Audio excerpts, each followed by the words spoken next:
पवन भैया से आगे, पवन भैया से आगे, पवन सिंह से आगे, पवन सिंह से आगे जाने में मैं सुधांशु। हाँ, सुनने में आ रहा है कि पवन सिंह भोजपुरी इंडस्ट्री को छोड़ रहे, यानी कि अलविदा कर रहे हैं। ना कि अब वो गाना गाएंगे, ना ही उनका फिल्म आने वाला है भोजपुरी में। ये मैं नहीं बोल रहा हूँ, ये पवन सिंह बोल रहे हैं। ये वही चुतिया सुने हैं जो उनका सगे हैं, यानी कि कोई उनका रिश्तेदार लगता है। हम लोग तो नहीं जानते हैं, लेकिन वो अभी बहुत ज़्यादा ट्रेंड कर रहा है कि पवन सिंह अब ना ही गाना गाएगा, ना ही फिल्म बनाएगा। कोई कैद कर पाएगा दुनिया में? हवा की केहू कैद कर पाई रे भैया।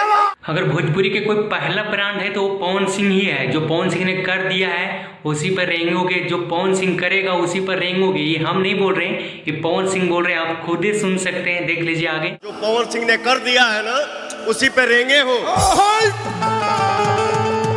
जो पवन सिंह बोलता है कि कैद कर लिए हैं। ब्रह्मांड में कोई माय के लाल ऐसा है जो हवा को कैद कर सके? बताओ, हवा को कोई कैद कर सकता है? ये हम नहीं बोल रहे हैं, पावर स्टार पवन सिंह बोल रहा है। वो भी आप सुनिए, देखिए। अब कुछ चूतिया आ जाते हैं यहाँ पे बड़प्पन करने कि वो इंडस्ट्री छोड़ रहे हैं। हाँ, काहे कि तो जल रहा है, फट रहा है। बताओ, अब बिना होने के कामों ना चली के होके सांस रुक जाए, प्राण निकल जाए। भड़ुआ चुतिया लोग बहुत ज्यादा खुश हो रहे हैं कि पवन सिंह इंडस्ट्री को छोड़ रहे हैं, यानी कि भोजपुरी छोड़ रहे हैं। तो उसको लगता है कि अब भोजपुरी में राज हम ही करेंगे।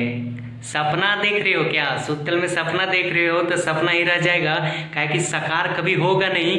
पवन सिंह है जो कभी की भोजपुरी को छोड़ ही नहीं सकता है, काहे कि उसके लिए ऑडियंस ही उसका भगवान है, दर्शक ही वो अपने भगवान को मानता है। पहला ब्रांड पवन सिंह ही है।